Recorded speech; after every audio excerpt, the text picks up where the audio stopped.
오늘 영상에서는 회사 연말정산 담당자가 홈택스를 통해서 직원들의 연말정산 공제신고서를 제출받을 때 첨부 서류를 함께 제출받는 방법을 확인해 보겠습니다.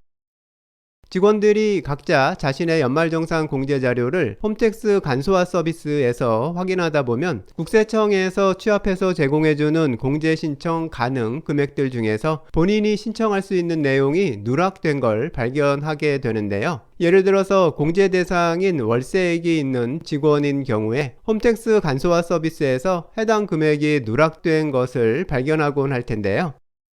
이런 경우에는 해당 직원 본인이 홈택스에서 공제신고서를 작성하는 과정에서 누락된 월세액 금액을 직접 추가로 입력해 주어서 공제신고서를 제출해야 합니다. 만일 누락된 걸 추가하지 않고 홈택스 자료로만 공제신고서를 작성해서 회사에 제출하면 해당 직원은 연말정산에서 손해를 보게 되는 거니까요. 지금 화면처럼 공제신고서를 작성하는 과정에서 직원 본인이 직접 해당 금액을 입력해 주어야 하고요. 그리고 나서는 반드시 해당 월세액에 대한 증빙자료를 홈택스에서 첨부해서 회사 연말정산 담당자에게 제출해야 합니다. 누락된 금액을 직접 공제신고서에 입력해주고 추가로 입력한 금액에 대한 증빙자료를 홈택스에 등록해 주어야만 간소화 서비스에서 누락된 금액이 본인의 연말정산에 정상적으로 추가될 수 있으니까요. 이렇게 직원이 국세청 자료만을 이용하는 것이 아니라 본인이 직접 수집한 증빙자료를 근거로 해서 공제신고서에 금액을 추가해서 제출하는 경우가 많을 텐데요. 이럴 경우 연말정산 담당자는 직원이 제출한 증빙자료를 확인해서 직원이 공제신고서에 추가한 내용이 맞는지를 확인해 봐야 하는데요. 이럴 경우에 직원이 제출한 증빙서류가 필요합니다. 그런데 직원들이 증빙서류는 빼먹고 제출하는 경우가 있으니까요. 이럴 경우에 좋지 않은 방법을 지금부터 확인해 보겠습니다. 증빙서류를 첨부하지 않은 직원이 있는 경우에는 우선 해당 직원의 공제신고서 처리 상태를 공제신고서 확인 완료에서 공제신고서 확인 취소로 바꾸어 주는데요. 해당 직원의 V체크하고 공제신고서 확인 취소 버튼 클릭합니다. 그리고 해당 직원에게 제출된 공제신고서를 반송 처리해야 하는데요. 반송 사유 항목에서 입력 클릭해서 증빙자료 첨부해 달라는 내용 입력하고 반송 처리합니다. 그러면 공제신고서는 반송됐고요. 일단 연말정산 담당자가 할 일은 끝난 거고요. 이제 다시 해당 직원이 본인 명의로 홈택스에 로그인해서 누락된 증빙자료를 첨부해서 공제신고서를 다시 제출해야 합니다. 홈 화면 상단에서 장려금 연말정산 탭 선택하고요. 편리한 연말정산 메뉴에서 공제신고서 제출하기를 선택해 줍니다. 편리한 연말정산 홈 화면에서 왼쪽 하단 메뉴들 중에서 회수 및 제출 이력을 선택하는데요.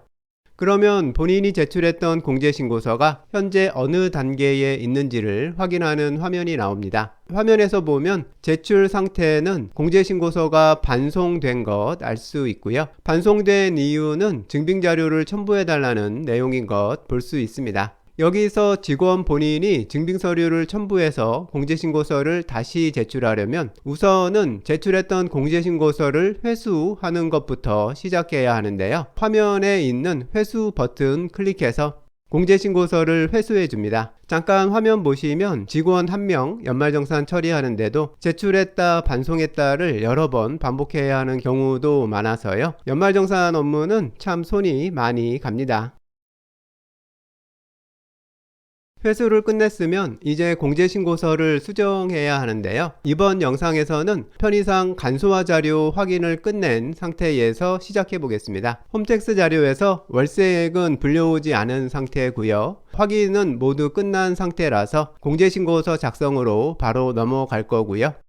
생성된 공제신고서를 확인하는 화면에서 공제신고서 수정하기를 클릭해 줍니다. 참고로 이번 영상에서는 공제신고서에다가 누락된 월세액을 입력하는 방법부터 증빙자료 첨부하는 것까지 확인해 보겠습니다. 공제신고서를 수정할 수 있는 화면이 나오고요. 이 화면을 가장 아래까지 내리면 월세액 항목이 있습니다. 월세액 제목 옆에 붙어 있는 수정 버튼을 클릭해주면 월세액 금액을 수정할 수 있으니까요. 새로 뜬 팝업 창에서 아래쪽 기타 자료 표에 있는 자료 추가를 클릭하고요. 직원 본인이 준비한 월세 계약서 참고해서 임대인 정보부터 연간 월세액까지 모두 입력해 줍니다. 입력 끝내고 반영하기 클릭하면 월세액 항목에 방금 입력한 금액 등록된 것 볼 수 있고요. 이제 증빙자료인 월세 계약서를 첨부해야 하는데요. 같은 화면 제일 위쪽을 보면 기타 서류 첨부라는 버튼이 있으니까 클릭하면 PC에 있는 증빙 서류를 찾아서 업로드할 수 있는 팝업 창이 나오는데요. 우선 파일 선택 클릭해서 팝업 창을 하나 더 띄우고요. 파일 찾기 클릭해서 윈도우 탐색기로 계약서를 스캔해둔 파일 찾아서 선택하고요. 해당 파일에 V 체크 해주고 업로드 해주면 됩니다. 이제 증빙서류 첨부된 거고요. 수정을 완료한 공제신고서를 다시 홈택스를 통해서 회사로 제출해 주면 됩니다. 직원이 이렇게 다시 공제신고서를 제출하고 나면 담당자가 처리할 공제신고서 관리 화면에서는 해당 직원이 첨부한 증빙자료를 다운받을 수 있게 되는데요. 기타 서류 내려받기에 있는 내려받기 선택해서 팝업 창에서 내려받기 클릭하면 됩니다. 이렇게 직원이 첨부한 증빙 서류를 담당자 화면에서 다운로드 받으려면 직원이 홈택스로 제출한 다음 날부터 가능한 것도 참고하시면 좋을 것 같습니다.